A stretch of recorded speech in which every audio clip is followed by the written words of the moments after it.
The synopsis is, wow, wait, I didn't talk about the goblin synopsis.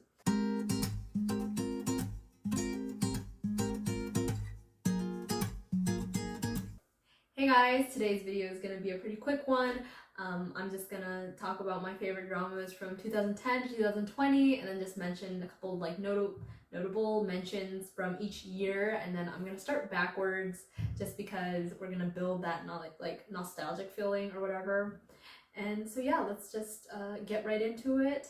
Okay, so starting from 2020, some runner-ups to best drama of 2020 were 18 Again. This is the one with Lee Do-hyun, and yeah.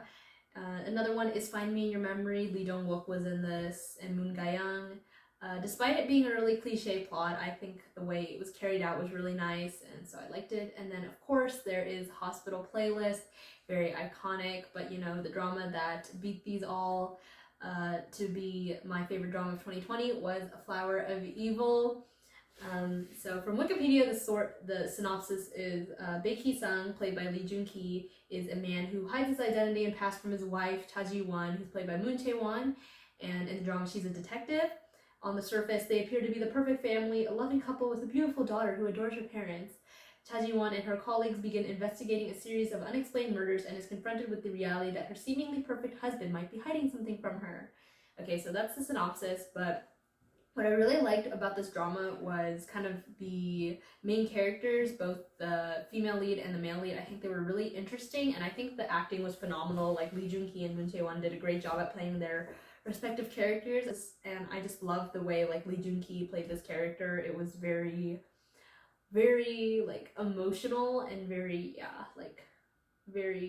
heartbreaking, dramatic. Yeah, it was really great. And then Moon Tae-won played this wife, but what I liked about her was the fact that it's not like she was just in denial about this like perfect family and that she wanted to just keep this like kind of setup in place. It was more that she actually loved her husband, and that's kind of why she goes through this bigger dilemma, because she loves him, but then like kind of these kind of facts are pointing to him as the suspect, and of course she can't just like confront him about it or whatever. And so I think the dilemma that she goes through between kind of what she feels and what like the rest of the world is kind of telling her was really interesting. I can't reveal too much because this is a drama that kind of is about the mystery. If you watch these kind of dramas, the mystery might not be that like interesting, crazy, suspenseful. Like personally, the shock or whatever, the drama kept me kind of, what is it, anticipating and like curious, and what is the word for it? Whatever, but it definitely like it still kept my interest. Like I didn't care much for even the final reveal or whatever, the big secret, the mystery, whatever. Yeah, I was in it more for the characters, and surprisingly, I thought it was really romantic despite it probably not seeming that way. But yeah, I really liked this drama, so that was the drama for 2020. And then so 2019, notable dramas to mention are Touch Your Heart. I really love this. I think just you need to know what you're going to get. I think people expected too much from it. It's literally just like a plain rom-com. There's nothing special about it, I'm not gonna lie. But it just did what I thought it was supposed to do.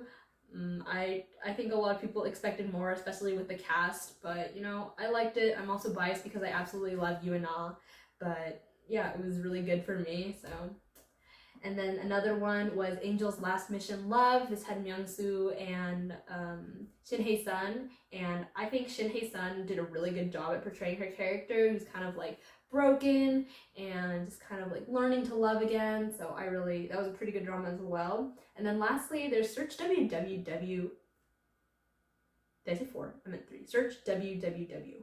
Yes. And I really like this drama. Some people actually hate the main couple, but they're actually my favorite. But I did agree that the ending kind of, it got just too much because the main couple were kind of on and off, and I could handle like some of it, but towards the end I was pretty disappointed. I was expecting like a happier ending. Seems more open-ended. I mean, technically it's a happy ending, but I expected a little bit more, and on and off towards the end it just got too repetitive for me, even though people felt like that from the beginning. But yeah, people quite hated the main couple to my memory, but I really enjoyed it, and just kind of that last part was the thing that kind of made it less likable. But the drama of 2019 is When the Camellia Blooms, and yeah, this deserves the first place spot. Gong Hyo-jin did a really good job playing Dong-baek. So this drama is about Dong-baek, played by Gong Hyo-jin, as I mentioned, an orphan who grew up to be a single mom, and then she meets and falls in love with this policeman, Young-sik, and in this tiny town, right? And there's a slight murder mystery going on, but does that really matter? No. Okay, and then anyways, so this is a very touching drama. I think Gong Hyo-jin does a really good job at kind of expressing those emotions of like frustration and just kind of trying her best in life, because she's like a single mom, you know, and there's a whole stigma around that. And yeah, she won the Daesun for this, so she did a really good job, I think, at portraying her character. And there's just a lot of warmth and like happiness and just like little things. And Young-sik is just such a sweetheart. Like he's like one of the greatest like male leads of all time. He's such a sweetheart, and it's just a fun, heartwarming drama. So yes, 2019, it's When the Camellia Blooms. Yeah. Okay, and so for 2018, these actually had a lot of dramas that are in my like top 10-ish favorite dramas of all time. So 2018 has a lot of them. Okay, so this is a year of Come and Hug Me. I don't think many people like this drama too. It was too angsty for a lot of people, but personally, I found the relationship between the main leads were really, really good. And yeah, they were honestly enough to carry the drama. I mean, some people were kind of annoyed by how they cried every single episode, and honestly, I was fine with it because I just love the chemistry between the main leads enough that it was fine, and I still adore this drama to this day. And then another one that came out this year was Sky Castle. Sky Castle is iconic, has its whole message about kind of the social classes and just, yeah, whatever, wealth, whatever. And to make to one of my favorites, that's pretty impressive because I don't like most things outside of the rom-com genre, genre. And so Sky Castle making it to one of my favorite dramas is pretty impressive. It was really solid. Yeah, I don't want to say too much because I think everything else is kind of like a spoiler. And then so actually for 2018, I couldn't choose one single drama. So I have 13 but 17 and The Beauty Inside are my favorite 2018 dramas.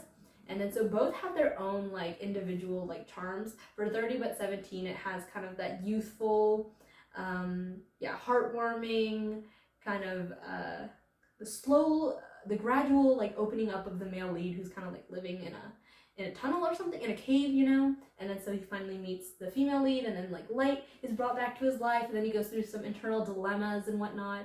They kind of knew each other when they were younger. This isn't a spoiler, this is like the premises of this drama, but so he like kind of got her into the accident because she asked him for directions, and then he was like, oh, go off at the next stop. And then so it turned out that yeah, she got into a car accident because she like remained in the car, right, instead of getting out earlier. And then so he goes through this dilemma of like, I kind of caused you to be like in a situation where you're like confused as a 30-year-old, your violin dreams are kind of down the drain because, you know, it's been 13 years. And yeah, so he feels really bad, but then at the same time he's in love with her, and then that's kind of what the drama's about. It's very sweet, touching, love the dialogues that they say, yeah. And then on the other hand, there's The Beauty Inside, and I think this is definitely more of a like mature, slow, warm vibes, you know? Nothing really dramatic happens in this drama in my opinion. So The Beauty Inside is actually based off of the movie The Beauty Inside, but it's about this girl who changes faces. Like she just wakes up in a different face like once a month for like about a week, I think is what it was. She just lives life. She's a celebrity. She tries to keep this a secret. Her closest friends know about this. And then you have the male lead who has, I forgot to pronounce it already. Prosopagnosia. Yeah, so he has that, so he can't it's the inability to recognize faces. And so they end up together, and yeah, just kind of is about the relationship. And yeah, it's just a overall very heartwarming drama. I think there's a lot of good monologues in here as well, and yeah, I really like it. Nice, simple, easy, great, mature drama. And okay, so moving on to 2017, as we go further back, I kind of these dramas, if I rewatched them, because I watched all of these basically airing, and so of course in 2017 that's a 15-year-old Wendy. 15-year-old Wendy probably has different thoughts from 19, almost 20-year-old Wendy. So yeah, so I'm kind of going based off of my feelings from that time, you know, because they're memories. So 2017, some notable mentions are Hit the Top. This had Yoo Shi-yoon in it, and I just remember him being really funny. It's like the bomb, like that's what I remember of it.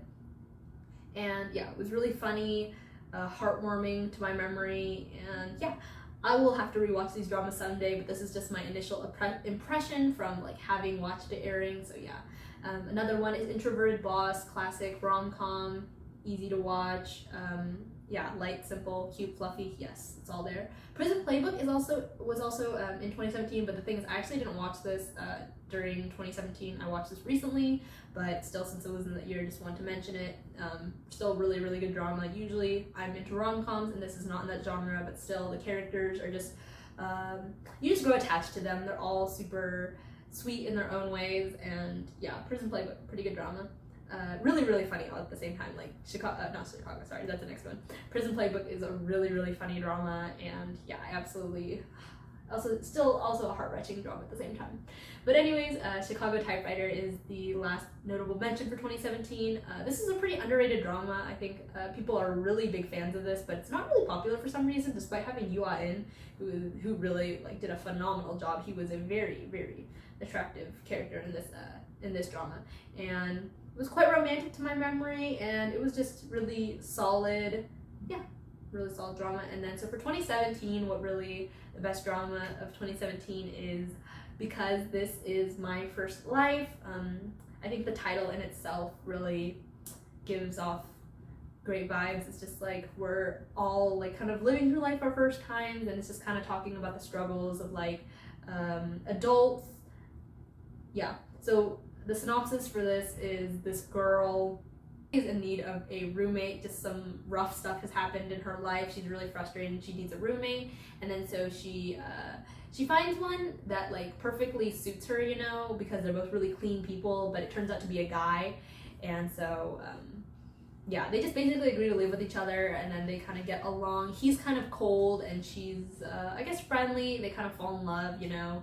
And it just kind of talks about the things that we go throughout our life, and just kind of, yeah, just living life as a kind of 20-something adult, I think is what they both are. Yeah, and this is a really great drama. I remember a lot of good dialogue, monologues, just very mature kind of vibes. And moving on, we go further back, 2016. So a good drama was Beautiful Mind. I remember really, really loving this drama. I think Jang Hyuk did a really good job portraying his role, and the female lead was Park So-dam. Okay, So-dam, and I think it was a very heartwarming drama as well, to my memory. But this one, Beautiful Mind, got cut early because of low ratings. My memory was a really good drama. I'd probably have to rewatch it, but yeah, these are kind of going off my initial impressions of the drama, so I don't want to make this video too long. And then another notable mention is Another Miss O. This synopsis, I'm not gonna lie, it's pretty whack thinking about it. There's that. It's a really weird, really unfortunate synopsis because she happens to like the man that ruined her life.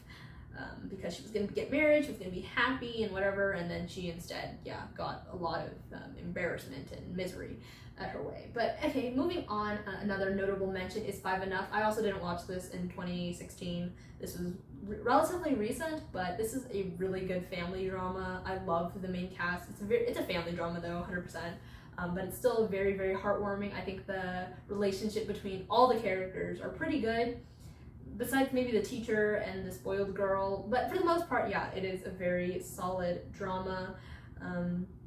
Yeah, it's just very heartwarming.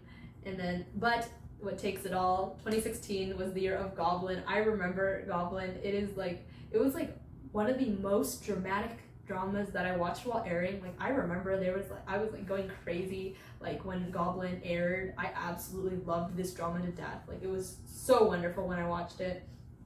And I just have yet to rewatch it because I think I have such fond memories of Goblin from when it was airing, and so I'm kind of afraid that like I rewatch it and I won't love it as much as I did when I watched it as a 14-year-old Wendy. So yeah. Okay, so real quick, the synopsis for Goblin is this. I'm just going based off the top of my head.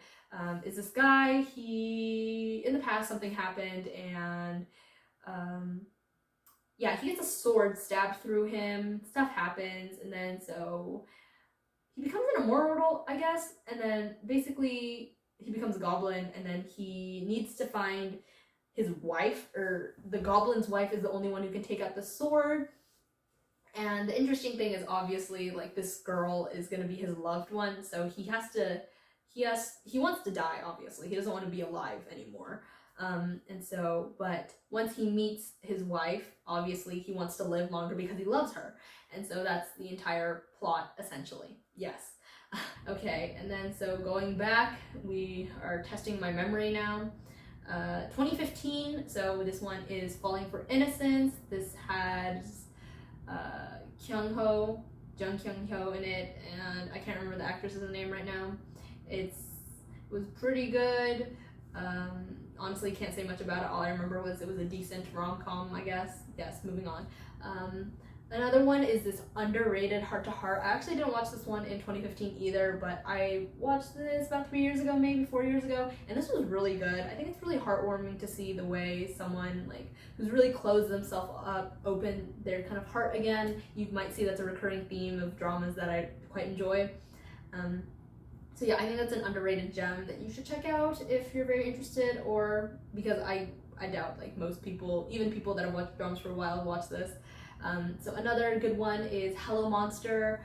I remember really liking this. I think I rated it a 10, but recently I did go back to rewatch this, and then the ending was quite disappointing. I know some people don't like the romance between So and Gook and Jung Nara, but I quite enjoyed it. I'm a romance person. I mean, I can see it wasn't, but if I'm being honest myself, I was invested. I was more invested in the bromance, and Park Bo-gum is in here, and this is my favorite Park Bo-gum role still to this day. I think he just really suited this kind of character. His like recent rom-com characters like Record of Youth, and then the Reply 1988 character just weren't it, and so that goes to the next drama for 2015 is Reply 1988. This is a solid drama. This was really, I was debating between this and the other drama that I'd say is the 2015 favorite drama, but 88, what I remember is just feelings of anger, because the ship that I shipped didn't end up together. I'm not gonna reveal too much, but I mean, it might be kind of obvious. Just the ship I wanted didn't end up together, so all I can remember is feelings of anger and disappointment, especially because I didn't expect it whatsoever. If I'd watched the drama knowing who she'd end up with, then maybe I would like it a bit more, but still, like, that doesn't deny the fact that 88 is just such a quality drama. There's a lot of family, heartwarming moments in there, and I guess nostalgic feelings. I wonder if I'm saying that word right, nostalgic. There's a lot of that, even though, like, I wasn't born in 88, nor do I know anything, but it's just, yeah. And then, so my drama for 2015 is 20 Again. It features Choi Ji-woo and Lee Sang-yeon. And this, I think my most used word is heartwarming. But yeah, this drama is about this woman who gets pregnant really early, and then she basically, she raises her son, and her husband, or her baby's father, they divorce, and so she just decides to go back to college. It was one of her dreams, and she just decides to basically start over and live the life that she wants to be, and not just kind of bound by her kind of like mother duties, wife duties, and she decides to kind of live for herself, which is very meaningful, and she basically starts over, and yeah, I think it's a very heartwarming, meaningful drama, and her son realizes that his mother isn't just a mother, she's like more than that, and it was a really great drama.